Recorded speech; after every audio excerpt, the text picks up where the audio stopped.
नवरात्रि शुरू होते ही चारों तरफ एक अलग ही चहल पहल होती है। बाजार की रौनक देखते बनती है। और इस बार तो नवरात्रि 9 नहीं 10 दिन के हैं। ऐसा कहा जाता है कि नवरात्रि अगर 10 दिन के हों तो सभी के लिए बहुत खुशहाली लेकर आते हैं। तो मैंने भी ज़्यादातर घरों की तरह सफाई और किचन में कुछ नए पकवान बनाकर शुरुआत करी। ये मैंने सूजी भिगोई है, थोड़ा सा चाशनी डालकर।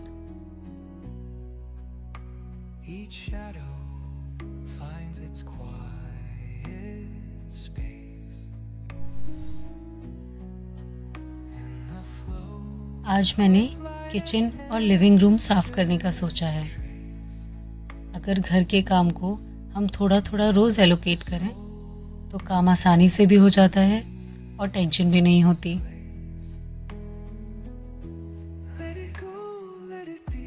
ये मैंने DIY स्प्रे बनाया हुआ है जिससे मैं नॉर्मल पूरे घर की सफाई करती हूँ। 1 पार्ट इसमें वाइट विनेगर है, उतना ही पानी और 2 चम्मच जो भी डिश वॉशिंग सोप है आपका वो। इससे जो किचन की चिकनाई वाली गंदगी होती है वो भी बड़ी आसानी से साफ हो जाती है।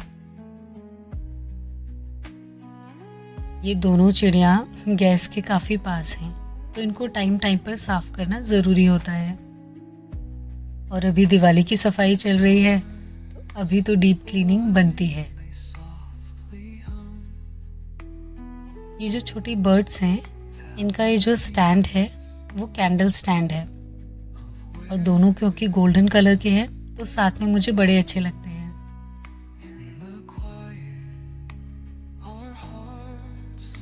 किचन कैबिनेट्स की क्लीनिंग तो हम आए दिन करते रहते हैं, लेकिन कई बार मेरे साथ ऐसा होता है कि अंदर के बॉक्सेस मैं सब क्लीन कर देती हूँ और बाहर का दरवाज़ा क्लीन करना कई बार भूल जाती हूँ। और बार बार हम इनको खोलते हैं, बंद करते हैं तो उसके हाथ के ही निशान बहुत सारे लग जाते हैं।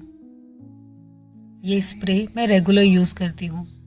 मोस्टली हफ्ते में एक बार मैं इनको अच्छे से क्लीन करती ही हूँ। आज भी हर बार की तरह मैं उसको सही से साफ कर रही हूँ।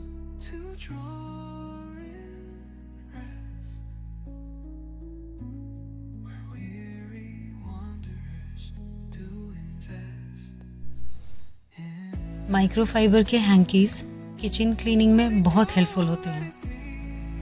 ये सॉफ्ट होते हैं और गंदगी को अच्छे से एब्जॉर्ब कर लेते हैं।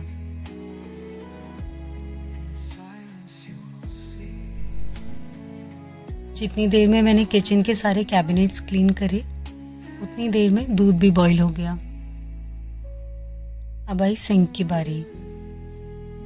सिंक को भले ही हम रेगुलर क्लीन करें पर फिर भी पानी के छींटे, कई बार साबुन के दाग उसमें रह ही जाते हैं।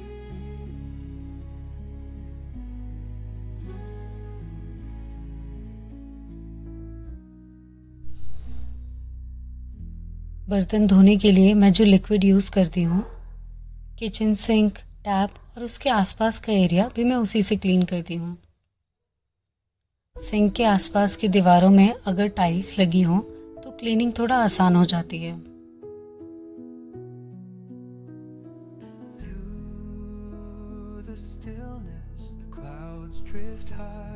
भले ही हम सिंक को हर रोज साफ करते हों, लेकिन फिर भी हफ्ते में एक बार सिंक और उसके आसपास का एरिया ज़रूर साफ करें।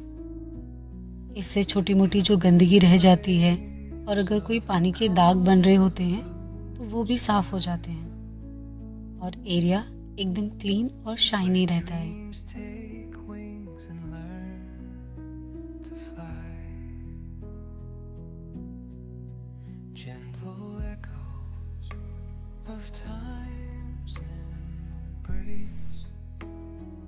इस स्टैंड में मैं स्पंज रखती हूँ।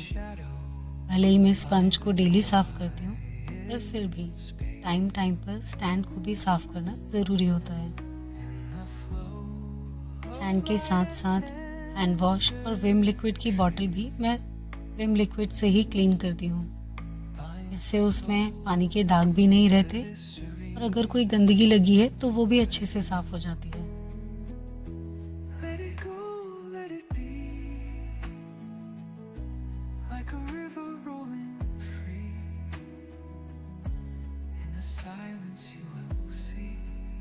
जब भी आप अपना सिंक एरिया क्लीन करें तो पानी से पूरा धोने के बाद एक सूखे कपड़े से उसे ज़रूर पोंछ लें। इससे पूरा एरिया सूख भी जाता है और उसमें कोई पानी के दाग भी नहीं लगते।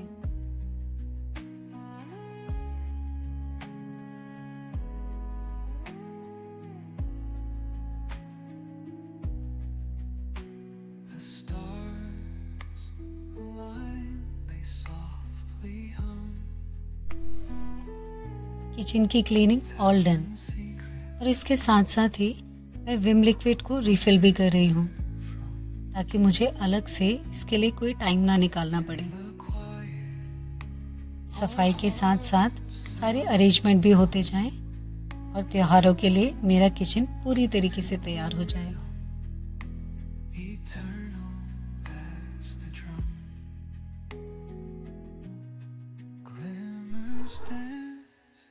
दिवाली के टाइम पे घर को फूलों से सजाना बहुत अच्छा लगता है। ये लटकन, कुछ तोरंग और फूल मैंने 2 दिन पहले ही धोकर अच्छे से सुखा लिए थे और आज पहली बार मैं अपने इस घर में इन्हें लगा रही हूँ।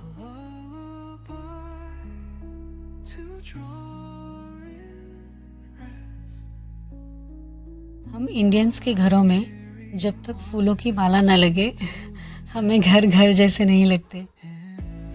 मुझे इस घर में आए 1 महीने से ज़्यादा हो गया और अभी तक मैंने कहीं पे भी ये सब नहीं लगाया था।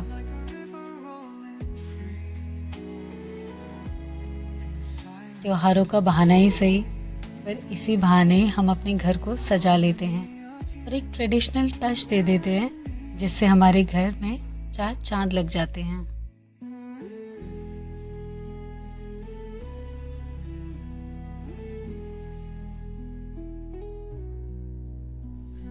ये इंडोर प्लांट मुझे बेडरूम के एंट्रेंस में बहुत अच्छे लगते हैं, पर क्योंकि ये दरवाजे से बहुत करीब हैं तो बार बार पर्दे से टकराते रहते हैं। तो आज मैंने सोचा इनकी सफाई के साथ साथ थोड़ा सा इनकी पोजीशन भी चेंज करूंगी। रबर प्लांट के पत्ते इतने बड़े बड़े होते हैं, अगर उसे अच्छे से साफ रखें तो ये बहुत सुंदर लगते हैं।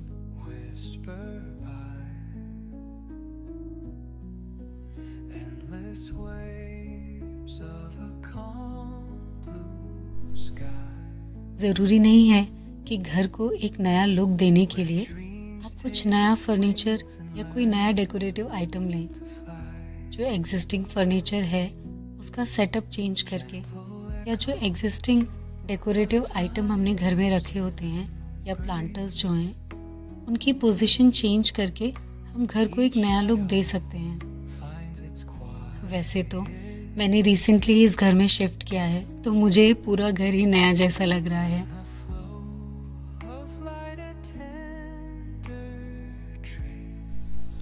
मेरे बच्चों को ये फ्रिज मैग्नेट बहुत पसंद है और कई बार वो इन्हें अपना खिलौना बनाकर खेलने लगते हैं, तो मैं टाइम टाइम पर इन्हें भी अच्छे से क्लीन करती रहती हूँ।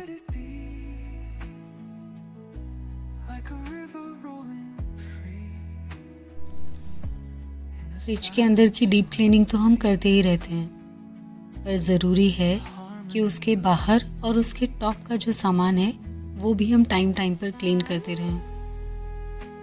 फ्रिज के ऊपर का एरिया अगर डस्ट फ्री रहता है तो वो पूरी लिविंग रूम को एक बहुत अच्छा लुक देता है।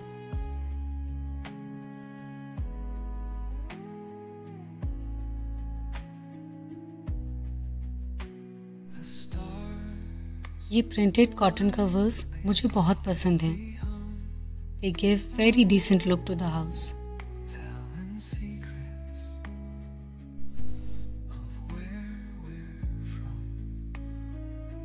अगर आपके घर में कोई ऐसा कॉर्नर है जहाँ पे आपको समझ नहीं आता कि क्या डेकोरेटिव आइटम रखें, तो I must suggest you try some planters. Plants and flowers can never go wrong in Indian households.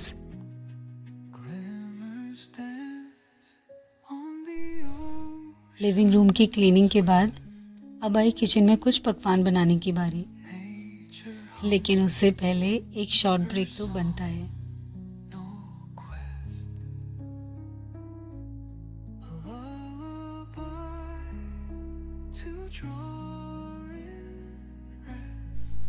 अपने टी ब्रेक के साथ साथ मैंने सूजी और गेहूं के आटे का एक सॉफ्ट डो बना लिया। इससे मैं खजूरें बना रही हूँ।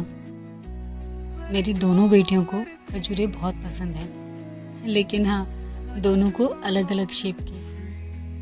मेरी बड़ी बेटी को लंबे लंबे स्टिक पसंद है, तो छोटी बेटी को डायमंड शेप में, और वो इन्हें डायमंड बिस्किट कहती है।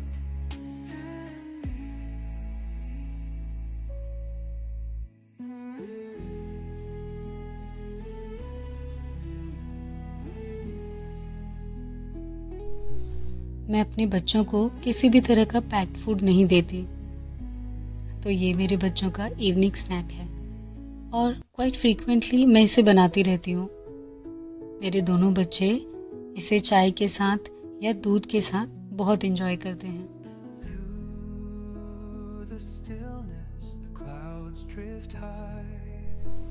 मैंने 1 कटोरी सूजी और 2 कटोरी गेहूं का आटा लिया है।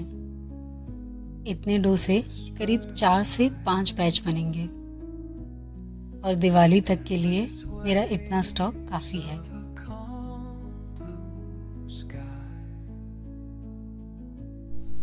आज शाम के लिए मैं काबुली चने की नमकीन बना रही हूँ। मैंने काबुली चने रात में ही भिगो दिए थे।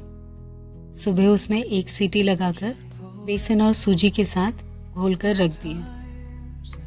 इनको फ्राई करके हम हफ्ते से 10 दिन के लिए स्टोर करके रख सकते हैं। जब भी खाने का मन करे, माइक्रोवेव में गरम करें और एंजॉय करें।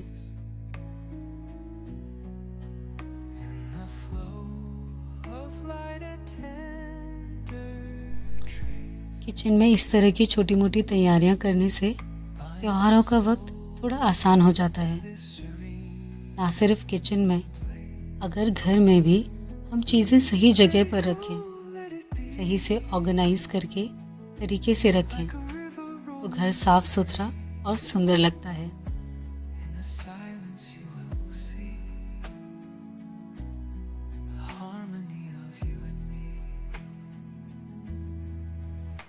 अगर घर में छोटे बच्चे हैं, so it is very normal that the home is gonna get Messi.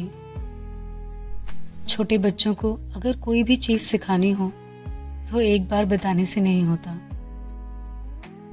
कोई भी नई आदत डलने में टाइम लगता है, और मैं अपनी दोनों बेटियों को डेली ये सिखाती हूँ कि जब भी पढ़ाई से उठो, अपनी किताबें अपने बैग में डालकर बैग को अलमीरा में ज़रूर रखो। खाना खाने के बाद अपनी प्लेट्स किचन में रखो। जब भी हम खाना खाने बैठते हैं, so I am not the only one who serves the food. मेरे दोनों बच्चे पूरा डिनर सेट करने में मेरी हेल्प करते हैं।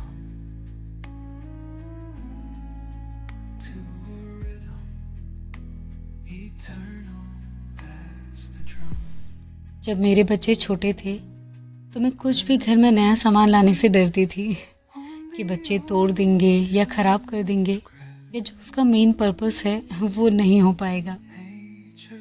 फॉर एग्ज़ाम्पल, जब मैं पहली बार फ्रिज मैग्नेट लाई थी तो मेरे बच्चों ने कई दिनों तक उसे अपना टॉय बनाकर खेला था, पर बार बार बताने से बच्चे समझते हैं और धीरे धीरे वो भी आपको फॉलो करते हैं।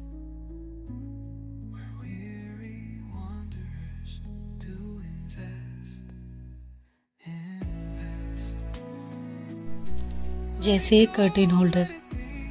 मैं पहली बार अपने घर में कर्टेन होल्डर लगा रही हूँ, और मुझे पता है कि बच्चे स्कूल से आते ही सबसे पहली चीज़ यही नोटिस करेंगे। कुछ दिन तक इसके साथ खेलेंगे भी, लेकिन फिर समझ जाएंगे और इसको मेंटेन करेंगे।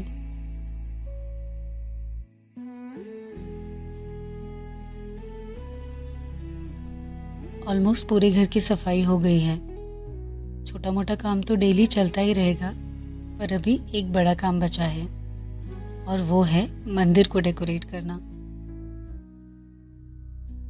मोस्टली हमारे घर में मेरे हस्बैंड ही मंदिर को डेकोरेट करते हैं, पर इस बार मैंने सोचा कि मैं ट्राई करती हूँ और अपने हस्बैंड से फीडबैक लूँगी कि उन्हें कैसा लगा।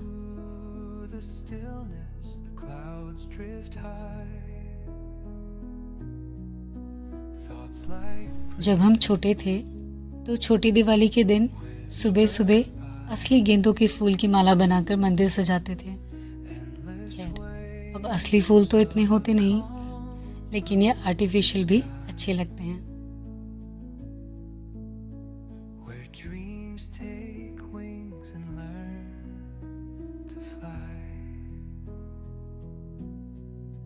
Gentle echoes of time's embrace. Each shadow finds its quiet space. सिर्फ फूलों की 2 माला लगाने से ही मंदिर का रूप ही निखर गया। इसी तरह इस त्योहार के सीजन अपने घर में छोटे मोटे बदलाव करते हुए, हर दिन अपने परिवार को बेहतर बनाते हुए, मैं Renu Joshi, upgrading life every day.